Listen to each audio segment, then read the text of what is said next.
Kita malam ini akan membahas tentang sifat munafik. Kenapa pembahasan tentang sifat munafik ini penting? Bukan soal menghindari sifat itu. Karena kalau menghindari sifat itu, mudah-mudahan buat kita mudah. Kita nggak pengen jadi orang munafik. Ada yang bercita-cita jadi munafik? Nggak mungkin ya. Bercita-cita jadi orang yang kufur kepada Allah juga lebih nauzubillah min dzalik. Dua-duanya bukan life goal siapapun di antara kita. Jadi tujuan kita membahas tentang sifat munafik bukan untuk sekedar terhindar dari sifat-sifat itu. Saya yakin di sini insya Allah nggak ada yang di dalam hatinya ada nifak, ada kemunafikan. Walaupun kita berusaha untuk terus menjaga diri agar terhindar dari sifat-sifat nifak atau kemunafikan. Dan kita membahas tema munafik juga bukan dalam rangka mau menjatuhkan satu orang ataupun satu golongan. Tetapi kita membahas sifat munafik yang lebih pentingnya adalah agar kita bisa menentukan sikap.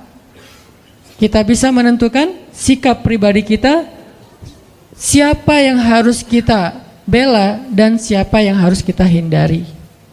Karena itu penting dalam kehidupan kita pribadi dan kehidupan kita berbangsa. Siapa yang kita harus bela dan siapa yang harus kita tinggalkan. Ini dalam kaidah syariah disebut dengan al-wala dan al-bara. Pernah dengar istilah itu? Wala dan bara. Wala dan bara dalam Islam itu termasuk pembahasan prinsip. Bukan masalah-masalah furu'iyah. Furu'iyah itu masalah tambahan dalam agama. Sehingga kalau dia pun berbeda satu dengan yang lain, tidak terlalu fundamental hasilnya. Tidak membuat seseorang menjadi kafir, tidak menjadikan seseorang langsung dijudge ahli neraka, tidak menjadikan seseorang langsung dijudge sebagai orang yang sesat. Kenapa? Hanya masalah furu', masalah tambahan dalam urusan syariah. Misalnya masalah ibadah sunnah, masalah-masalah yang sering diperdebatkan oleh ulama dalam khilafiyah mazhab, itu namanya furu'. Jadi kalau ulama berbeda pendapat, biasanya itu furu'. Karena ulama tidak berbeda pendapat dalam urusan yang prinsip dalam agama, mereka tidak berbeda pendapat. Rata-rata kalau kita temukan ada perbedaan pendapat, baik itu fikih ataupun akhlak, maka biasanya itu adalah ciri-ciri permasalahan itu termasuk permasalahan furu'iyah, tambahan, cabang, bukan akarnya tapi cabangnya. Kalau dalam masalah usul itu bahasa Arab yang jadi bahasa Indonesia, usul itu asal itu bahasa Indonesia juga asli. Karena dulu saya ngajar bahasa Arab dan saya ketika ngajar bahasa Arab bukan ngajar grammar, tapi mencoba untuk ngajarin vocab Arab yang banyak hubungannya dengan bahasa kita biar nggak terlalu susah menghafal. Ternyata 90% dari bahasa Indonesia itu memang diserap dari bahasa Arab. Dan itu kenyataan yang nggak bisa kita pungkiri bahwa dalam pembentukan bahasa nasional kita itu ada banyak sumbangsih para ulama karena dia terserap dari bahasa Arab. Jadi asalnya asal atau asal, asli, usul ya, semuanya bahasa Indonesia yang diambil dari bahasa Arab. Jadi asalnya sesuatu itu namanya akar. Furu, cabangnya sesuatu yang tumbuh dari akar. Nah biasanya ulama kalau berbeda pendapat dalam sesuatu pasti itu furu'iyah. Sehingga kalau kita mendengar ada pendapat yang satu mengatakan A, yang satu mengatakan B, berarti itu masalah furu'iyah dan kita nggak perlu ribut dalam masalah itu. Kalau masih ada yang ribut dalam masalah furu'iyah, maka dia terjebak ke dalam sebuah sikap agama yang dikenal dengan istilah takalluf. Apa itu takalluf? Takalluf itu berlebih-lebihan. Mungkin bahasa yang sedang lagi ngetren sekarang radikal. Apa itu radikal? Terlalu membesar-besarkan sesuatu yang sebetulnya kecil. Itu makna radikal dalam konteks agama kita, yaitu takalluf, melebih-lebihkan sesuatu yang masih bisa ditolerir tapi dibahas setiap hari, seolah-olah itu menjadi prinsip agama, seolah-olah yang melanggar itu langsung masuk neraka besoknya, seolah-olah dia itu di neraka yang paling dalam, seolah-olah dia yang paling celaka di muka bumi. Nah ini namanya takalluf. Ini radikal yang sebenarnya. Terlalu takalluf dalam urusan furu, dalam urusan mazhab. Sehingga sikap kita dalam perbedaan mazhab adalah respect, no judgment, menghargai pendapat yang berbeda. Jadi malam ini kita akan membahas salah satu yang usul, yaitu masalah kemunafikan. Ini yang pertama sekali Allah ceritakan di Al-Quran ketika Allah membuka surat Al-Baqarah. Walaupun surat Al-Baqarah itu turunnya belakangan, tetapi ditaruhnya di depan, langsung setelah Ummul Kitab, seolah-olah Al-Baqarah itu anak pertama. Karena Al-Fatihah ibunya kan, ibunya Al-Kitab, maka anak pertamanya Al-Baqarah, anak sulung nih. Dan yang paling panjang di Al-Quran. Tapi sebagian besarnya Madaniyah, turunnya di Madinah, walaupun berangsur-angsur. Turunnya di Madinah, tapi kok ditaruh di awal? Saking pentingnya pembahasan yang ada di dalam surat Al-Baqarah. Sampai sebagian ulama mengatakan Al-Baqarah itu sepertiga syariah. Jadi siapa yang bisa mengamalkan surat Al-Baqarah, bukan menghafal, mengamalkan surat Al-Baqarah, dia sudah mengamalkan sepertiga dari agama. Jadi siapa yang bisa mengamalkan Al-Baqarah, maka dia sudah mengamalkan sepertiga dari agama. Dan tahukah kita bahwa Umar ibn Khattab itu mengamalkan surat Al-Baqarah butuh waktu 13 tahun. 13 tahun mengamalkan Al-Baqarah, bukan ngafal. Kalau ngafal buat mereka gampang. Bahkan di antara mereka ada yang ngafal 1 juz itu dengan sekali dengar langsung hafal. Berarti 1 jam 1 juz. Itu pemecah rekor paling dahsyat. 1 juz 1 jam. Kalau di zaman kita mungkin paling cepat 1 juz 1 hari. Itu juga udah jenius banget. Tapi sahabat menghafal 1 juz lebih 1 lembar, yaitu surat Al-An'am 1 jam sekali dengar. Dan 1 jam itu bukan hafalan pertama. Kalau di teman-teman teras tahfiz pasti ngerti lah, hafalan pertama itu kan yang penting udah hafal, cuman gak lancar, belum bisa di store kan, belum mutkin gitu. Itu sekali dengar 1 jam mutkin. Dan ukuran mutkinnya gak ada 1 huruf pun yang salah. Gak ada 1 huruf pun yang salah. Siapa dia? Abdullah ibnu Mas'ud.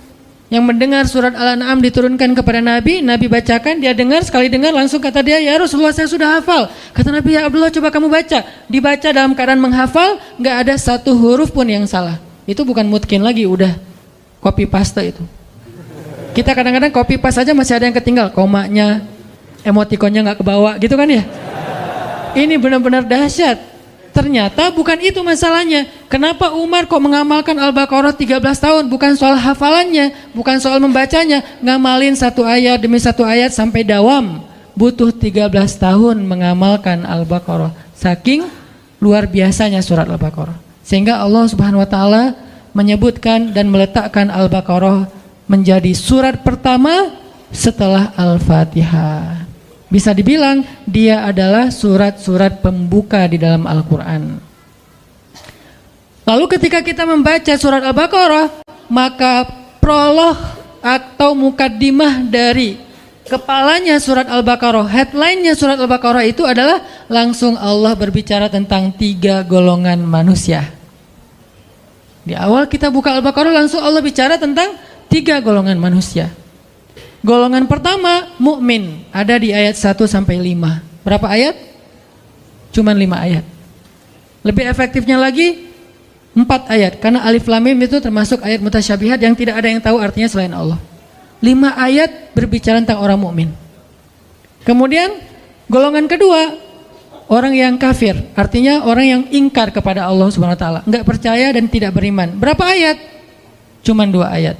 Ayat 6 dan ayat 7.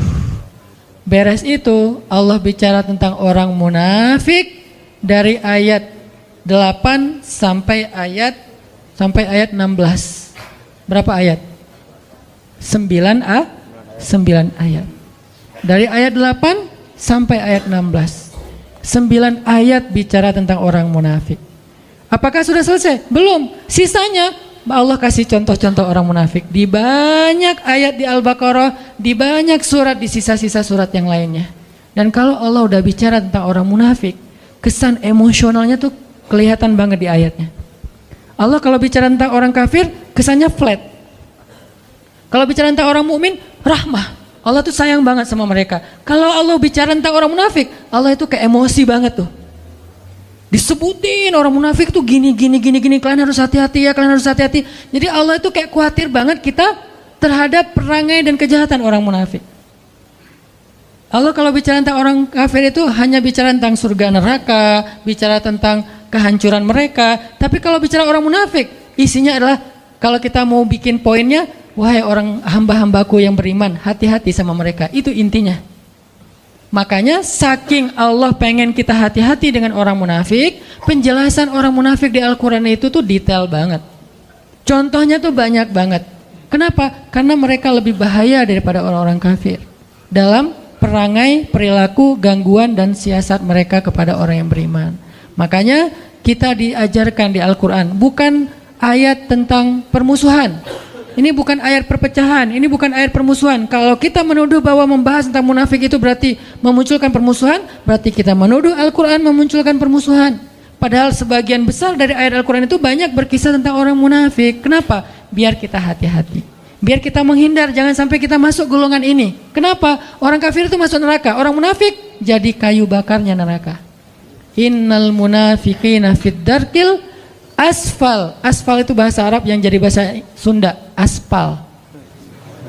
Karena orang Sunda nggak bisa, siapa bilang itu fitnah ya. Jadi asfal tempat paling bawah yang diinjak-injak, bahasa kitanya aspal. Masuk bisa aja sih Ustadz, benar. Jadi asfali minan nar, aspalnya neraka. Maksud aspalnya neraka, dasarnya neraka, yang paling bawah. Udah nggak ada lagi di bawahnya apa? Gorong-gorong atau apa? Enggak, udah. Paling bawah itu adalah aspal udah. Berarti yang disebut dengan aspal, bahan bakarnya, kayu bakarnya dibuat dari bukan kayu bakar, batu. Karena bahan bakar api neraka itu adalah batu. Waquduhan nasu wal hijarah.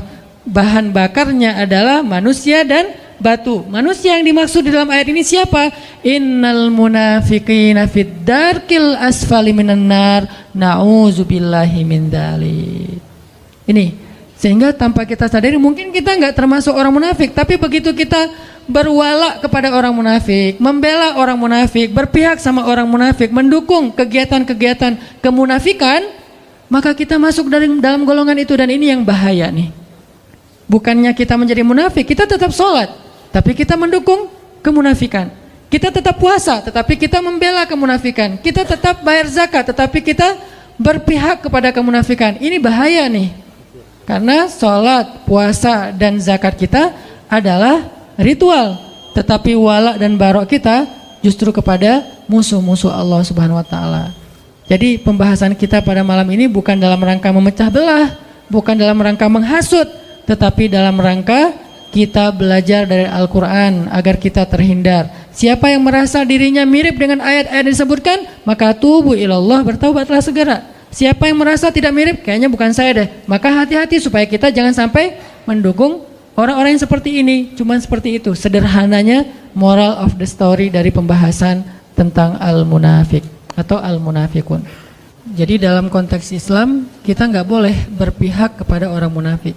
Tapi kalau kita kasihan kepada dia secara manusiawi, itu sangat boleh, bukan hanya boleh, harus.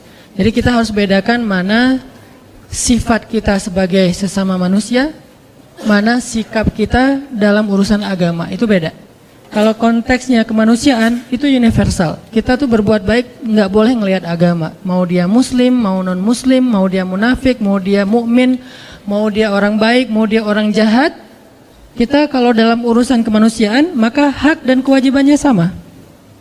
Ketika kita ngelihat misalnya ada mantan perampok yang belum bertaubat, berarti bukan mantan ya, perampok lah ya, belum bertaubat, atau penjahat belum bertaubat.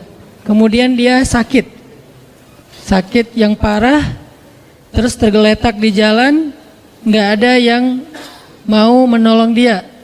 Lalu kita lewat dan kita mampu menolong kita, maka di dalam konteks ini kita wajib untuk menolong dia. Terserah dia seorang penjahat, dia seorang ahli maksiat, bahkan dia orang yang musyrik kepada Allah, orang yang tidak beriman kepada Allah.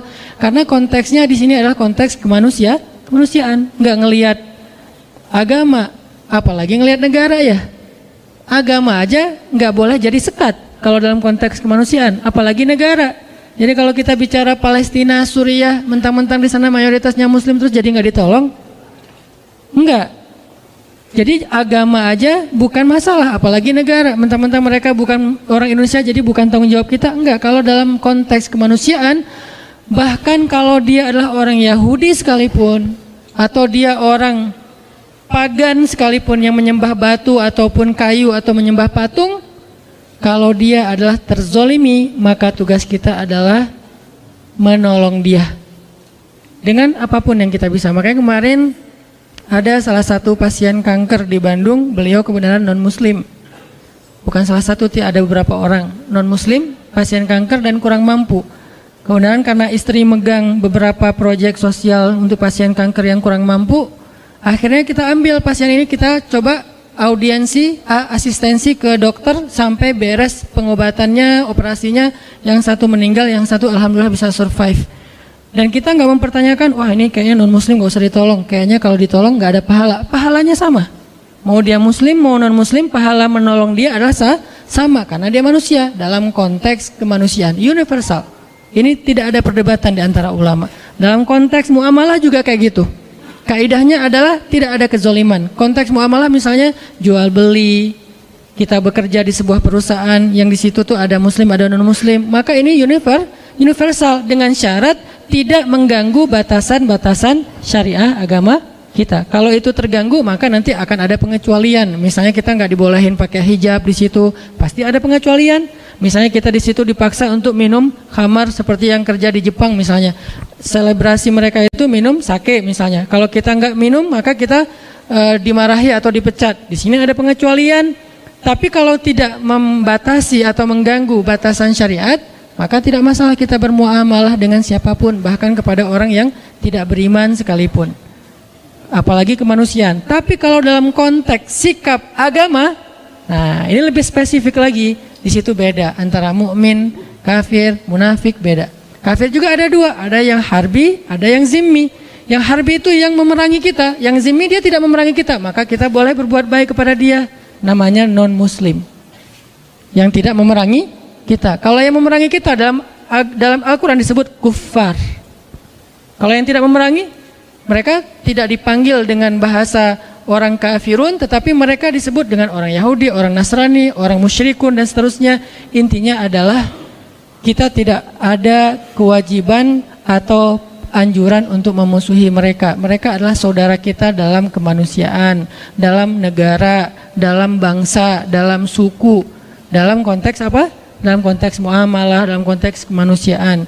Kalau dalam konteks agama, kalau mereka tidak memerangi kita, maka kita nggak boleh dilarang untuk menyakiti mereka, apalagi memusuhi mereka. Bahkan jika ada pertikaian antara non muslim dengan muslim, kita nggak boleh berpihak berdasarkan agama. Ada pertikaian nih dalam urusan muamalah, urusan dagang kah, urusan jual beli kah, jual beli tanah, jual beli rumah, jual beli mobil dan seterusnya. Ada masalah nih, termasuk masalah misalnya kayak masalah pekerjaan, masalah muamalah. Kalau misalnya ada pertikaian di antara mereka, nggak boleh kita berpihak karena dasarnya agama. Nih saudara saya muslim, saya belain dia. Belum tentu dia benar, bisa jadi dia yang salah. Maka di situ konteksnya adalah adil. Nggak boleh gara-gara kita beda agama terus kita bersikap zolim. Kalau dia beda agama dengan kita, tapi dia konteksnya di situ korban, maka kita harus membela dia. Bahkan terhadap saudara kita yang sama-sama muslim, kalau ternyata saudara yang muslim itu adalah justru yang zalim. Jadi inilah konsep adilnya Islam. Dan di sini kita juga belajar tentang bab wala dan barok dalam contoh-contoh yang sederhana. Jadi nggak boleh mentang-mentang pokoknya belain aja yang namanya muslim kita harus bela. Enggak. Unsur akhaka zaliman au mazluman. Tolonglah saudara kamu dalam keadaan zalim atau terzolimi. Ini maksudnya apa nih? Kan kita harus nolongin saudara kita Ustaz walaupun dia zalim. Menolong saudara kita yang zalim artinya hindarkan dia dari kezaliman. Kalau dia udah terlanjur melakukan kezaliman, maka tegakkanlah keadilan. Wa'adilu huwa aqrabu littaqwa. Bersikap adillah karena dia yang paling dekat kepada ketakwaan. Bahkan kepada orang yang kita benci kita harus bersifat adil, fair bahasa sederhananya. Kayak gimana? Kita nggak suka dengan satu kelompok. Apakah dasarnya agama, dasarnya golongan, dasarnya emosional pribadi, nggak suka aja dengan satu kelompok. Kan ada yang suka gitu ya. Satu grup WhatsApp nggak suka kepada grup WhatsApp yang lain. Namanya grup sebelah. Terus gara-gara kita nggak suka, kita bersikap nggak fair, ini bukan sifat muslim. Kenapa? Allah berfirman, wala yajrimannakum syana'anu qaumin ala alla ta'dilu i'dilu huwa aqrabu littaqwa. Janganlah kebencian kalian kepada satu grup WhatsApp. Ini terjemahan apa? Ini contohnya. Janganlah kebencian kalian kepada satu kelompok, satu golongan, satu grup membuat kalian bersikap tidak adil kepada mereka. Maka bersikap adillah, karena keadilan itu dekat kepada ketakwaan. Jadi nggak boleh gara-gara kita nggak suka terus kita nggak fair dalam urusan muamalah, dalam urusan hak dan kewajiban, dalam urusan kemanusiaan nggak boleh. Tapi dalam urusan sikap, agama, dakwah, dan syariah, maka di sini ada penjelasan dan koridornya sendiri. Yang akan kita bahas hari ini adalah sikap kita yang berkaitan dengan pembelaan kita terhadap agama, menegakkan agama Allah Subhanahu Wa Taala. Dan hal yang perlu kita pahami, yang akhir-akhir ini mulai agak dikhawatirkan, ditakut-takuti sehingga kita jadi resah. Menegakkan agama itu bukan berarti meruntuhkan negara. Sejak kapan agama dan negara itu kontradiktif? Sejak kapan? Gara-gara kita negakkan agama lantas meruntuhkan negara? Nggak mungkin. Kalau dia meruntuhkan negara berarti dia meruntuhkan agama. Itu satu paket. Kalau dia meruntuhkan negara, memecah belah negara berarti dia memecah belah umat, memecah belah agama, meruntuhkan agama. Sama itu. Dan kalau dia menegakkan agama, maka dia menegakkan negara. Karena satu paket, nggak bisa dipisahkan. Siapa yang berbuat rusak di muka bumi, maka dia telah melanggar ayat Allah Subhanahu Wa Taala. Yufsiduna fil ard. Mereka merusak di muka bumi, walakin la yash'urun. Cuman mereka nggak ngerasa. Jadi Allah menyuruh kita untuk islah, memperbaiki, imarah, membangun, bukan justru merusak. Jadi nggak mungkin orang yang pengen menerapkan agama dalam konteks pribadinya berarti jadi masalah dalam sebuah tatanan negara, itu nggak mungkin. Kalau dia memahami agama itu secara komprehensif, bukan parsial. Tapi kalau dia memahami agama secara parsial, mungkin aja. Maka solusinya adalah apa? Pelajari agama secara lebih dalam, bukan dihindarkan dari belajar agama ya. Kalau kita dilarang untuk belajar agama, berarti kita dibiarkan untuk awam tentang kebenaran. Ketika kita nggak ngerti tentang konsep kebenaran, maka kita akan bisa saja menjadi masalah dalam sebuah lingkungan, masyarakat dan bangsa. Justru kita nggak mau itu terjadi. Belajarlah agama supaya punya konsep kebenaran. Dan konsep kebenaran agama, apalagi Islam, adalah konsep yang sangat rahmatan lil alamin. Lalu apa yang membuat orang takut belajar Islam? Kalau setelah belajar Islam dia menjadi rahmah bagi alam semesta. Sekarang kita buat program dakwah lingkungan, yaitu dengan less waste. Itu adalah syariat Islam. Jangan berpikir less waste itu hanya masalah isu lingkungan, isu climate change dan segala macam. Bukan. Ini bukan masalah lingkungan, bukan masalah alam, bukan masalah ozon. Ini masalah agama. Sehingga ketika ini saya coba presentasikan kepada para ustadz-ustadz bangun negeri, mereka semuanya sepakat ini tuh masalah agama. Lalu saya tanya, kenapa dakwah nggak pernah mengangkat isu ini? Oh ya, kita baru ngeh sekarang. Ya udah yuk kita angkat isu ini, isu lingkungan. Biar orang lihat Islam itu bukan cuma narasi ibadah. Islam itu bukan cuma sholat 5 waktu, walaupun itu wajib dan tidak ada perdebatan tentangnya. Tetapi dia belum komprehensif, dia masih parsial. Terlalu zoom innya kedekatan. Coba zoom out lagi deh. Ketika kita zoom out tentang Islam, kita akan melihat hal-hal yang lain yang luar biasa tentang Islam. Makanya kalau kita pengen menjadi solusi bagi bangsa, pengen jadi kebaikan bagi bangsa, bahkan bagi manusia, bahkan bagi alam semesta, maka belajarlah agama. Makanya kita perlu belajar tentang sifat munafik agar kita tidak terjebak di dalam sifat ini. Saya nggak tahu, mungkin suatu saat di antara teman-teman yang hadir sekarang akan jadi pejabatkah suatu hari nanti? Akan jadi seorang penguasa kah? Mungkin di sini ada yang calon presiden tahun 2000 sekian yang kita nggak tahu ya. Tiba-tiba presiden 2050. Ustadz, saya dulu mah jamaah latif. Wah, masya Allah ya. Kan kita nggak ngerti kan. Jadi ketika nanti antum diberikan amanah kekuasaan oleh Allah, baik itu dalam bentuk jabatan maupun dalam bentuk eksistensi di tengah-tengah masyarakat, public figure, maka kita jangan sampai tanpa sadar terjebak mengambil sikap orang munafik, dan itu bahaya banget. Dan saya yakin semua kita akan jadi pemimpin, terutama yang di depan. Minimal pemimpinnya si dia. Ya.